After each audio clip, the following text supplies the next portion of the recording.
Okay, she keep going every single night. Day and night on my mind, pushing a cute vibe.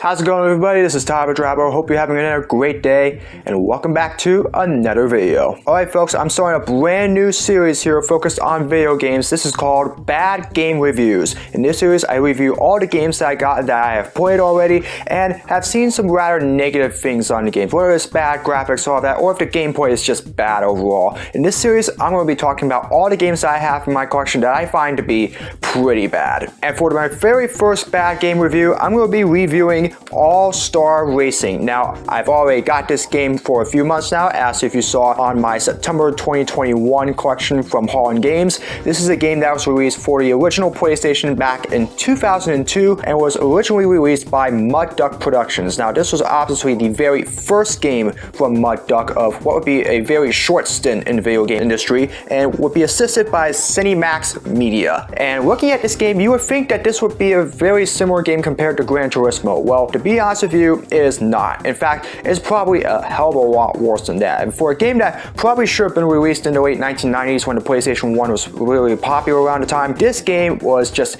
equally as bad. And I'll tell you some of the reasons why right now. So to give you a little preview of All-Star Racing, this was pretty much similar to every other racing game that you would get on the PlayStation 1 and the PlayStation 2 during that time. Obviously, it's compared to just racing various tracks around the world. Of course, in this game, all the tracks that you're racing on are pretty much fiction, and you have 4 different classes here. You have the GT racing cars, you have classic cars, you also have stock cars, and also supercars. So you got 4 different divisions of race cars that you get to race at. Like I said before, all the race tracks you race on are in a fictional universe, and you also get some different fonts through all 4 of these racing divisions as well. So I do like that, obviously. It's really creative when it comes to the font styles of that, but once you get into the actual gameplay of things, that's when you start to notice the difference of how bad this game is. First off, when you are in a race, whenever you are driving around, you get this really bad sound, like it's coming out of a meat grinder almost. I say that because whenever you are racing around there, guys, it's just one very static bad sound, especially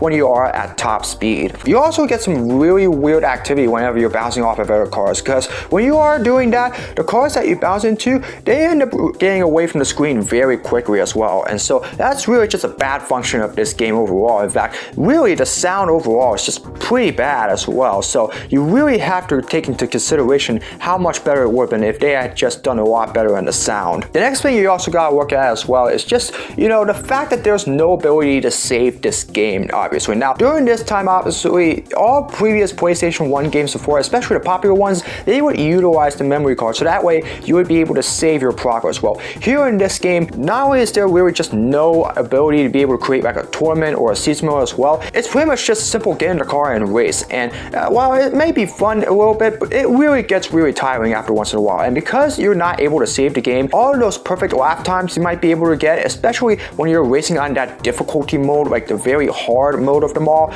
you're not able to save your replays of all of those races as well. So unfortunately, you're not going to be able to utilize that memory card to be able to save all your progress on this game. So that in itself is pretty bad. Not only that, the graphics are absolutely terrible for a PlayStation 1 game in 2002. Now you gotta remember, the PlayStation 2 has already been out for at least a couple years up to this point. In fact, Gran Turismo 3 had just came out the year before, and so you would really expect for a late PlayStation 1 game for the graphics to be a lot better. Well, it's not. It really looks like it really only just got made at the very last minute, just for the sake of generating revenue and all that stuff. And so really, the graphics are just really clunky to go along with the sound, and as a result, it just does not mesh in well with the game. And really, the whole game is just pointless as well, because there's no qualifying sessions, there's no practice, there's really just nothing for you to do but just get in the car and race. Usually, you would need to have time to be able to qualify, so that way you can figure out exactly where you need to go, so that way you can be able to get to the front of the field. Even just practice a little bit just to get the feel of the track, there is none of that. It's just get in the car and race. And I don't feel like that's fair for those gamers that want to play a racing game and be able to have some time to be able to just review the tracks, get a chance to practice on them a little bit, and see what they can find before race day. It really puts them at a unique disadvantage as well. Not only that, the way you handle the cars as well, it's just a little bit difficult as well, because it's not like other racing games where you're able to get a good handle of the car. Here, you're just having a very hard time overall doing so. In fact, you get these very weird sounds whenever you're turning the car, and not only that, they get sideways quite a bit. Like, especially when you're in the corners, whenever you're even trying to do a perfect turn, you'll still find a way to end up in the grass as well. And so I really find that to be pretty bad overall. Now you gotta remember, these are games that I think that would really have been a lot better if it had just been released during the 1990s, during the time the PlayStation 1 was released. And this was a game that I really felt like should have been released during the late 1990s. It looks like pretty much that this game was built at the very last minute. And like I said before, Mud Duck, this was only a brand new video game production company. Now obviously this was the very first one, so I would give them a little bit of slack on that, but obviously they were shut down later that decade, so really you can just tell that this game was pretty much setting the tone for what the rest of the time in the video game industry would look like. And yeah, for a game that was released during the latter stages of the PlayStation 1 cycle, you gotta remember, at 2002, the PlayStation 1 was pretty much just obsolete at this point. The PlayStation 2 was really where all the games were being made at this point. That was really the one that Sony was setting all the focus on. So games like this was really just pretty much put out the wayside, obviously. And so, there were still a few games for the PS1 that were still released at the time that were really good and that were really able to get the attention of fans that are video gamers and be able to play these games and have a lot of fun. This was not one of them. I know the title at the back of this game has Feel the Speed. Well, obviously I feel a little more like feeling the pain and feeling all of the, burn of this game, because that's exactly what this game was like. It was pain, just hearing those cruddy sounds, having to deal with all the graphics and all of that, and just really, the game is just not good in general. So it's really definitely not like Gran Turismo. And you gotta remember, Gran Turismo, especially, they had these sort of graphics during the first two Gran Turismo games in 1998 and 1999. However, they were able to take time to make sure that they looked perfect. They had the time to make sure that, everything was unique. All the cars, all the sounds, all the tracks and all of that stuff. Plus, it was in the late 1990s, so this was a lot more fun back then. This was a game that was released in 2002, people. This was a game that probably should have been released during the late 1990s, because when you're releasing a game like this late in the PlayStation 1 cycle in early 2002, with the graphics that you have on here, it is not going to be a recipe for a good game. Obviously, Mud Duck gave it their best to give a pretty good PS1 style version of Gran Turismo with All-Star Racing, and